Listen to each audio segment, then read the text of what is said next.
ফ্রান্সের প্রতিদিনের খবর ২২ অক্টোবর ২০২৫ প্যারিসের উপকণ্ঠে বিরল টর্নেডো, নিহত এক, আহত অনেক। ভয়াবহ এক টর্নেডো আঘাত হেনেছে ফ্রান্সের ভ্যাল দোয়াজ অঞ্চলের এরেরোমো শহরে। একটি নির্মাণ সাইটে ক্রেন ভেঙে পড়লে এক শ্রমিক নিহত হন এবং অন্তত ৯ জন আহত হন। এটি ছিল গত ১৭ বছরে ফ্রান্সে প্রথম প্রাণঘাতী টর্নেডো। ফ্রান্সের সাবেক প্রেসিডেন্ট নিকোলা সার্কোজি ২০০৭ সালের নির্বাচনে অবৈধভাবে লিবিয়া থেকে অর্থ গ্রহণের অভিযোগে সাবেক প্রেসিডেন্ট সার্কোজিকে ৫ বছরের কারাদণ্ড দেওয়া হয়েছে। তিনি বর্তমানে প্যারিসের লা সান্তে কারাগারে বন্দী আছেন। প্যারিস মেয়র নির্বাচন, ম্যাক্রোর দল নতুন প্রার্থী সমর্থনে। ২০২৪ সালের প্যারিস নগর নির্বাচনের জন্য প্রেসিডেন্ট ম্যাক্রোর দল রেনেসা পিয়ের ইভ বোর্নাজেল নামের এক রাজনীতিবিদকে সমর্থন দিতে যাচ্ছে, যা রাচিদা দাতির মতো জ্যেষ্ঠ নেত্রীদের জন্য ধাক্কা। গ্রিপ এভিয়ার, পাখির ফ্লু, সতর্কতা সর্বোচ্চ পর্যায়ে।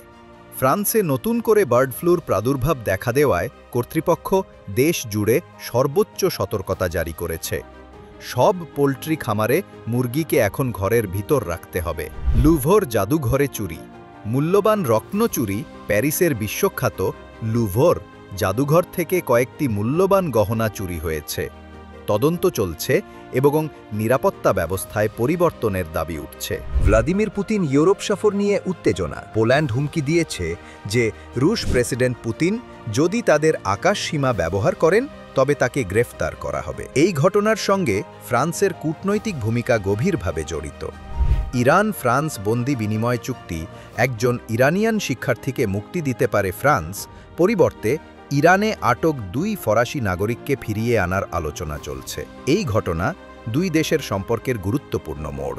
ক্রিস্টো পভভের সাফল্য, ফরাসি ব্যাডমিন্টনে নতুন তারকা ইয়োনেক্স। ফ্রেঞ্চ ওপেনে খেলা ফরাসি তরুণ ব্যাডমিন্টন খেলোয়াড় ক্রিস্টো পভভ নিজের ক্যারিয়ারের এক বড় মাইলফলক অতিক্রম করেছেন। আবহাওয়ার সতর্কতা, ঝড় ও ভারী বৃষ্টিপাত। দক্ষিণ পশ্চিম ও উত্তর পশ্চিম ফ্রান্সে প্রবল বাতাস, নৈব ১০০ কিমি/ঘণ্টা ও বৃষ্টিপাতের সতর্কতা জারি করা হয়েছে। জনসাধারণকে ঘরে থাকার পরামর্শ দেওয়া হয়েছে।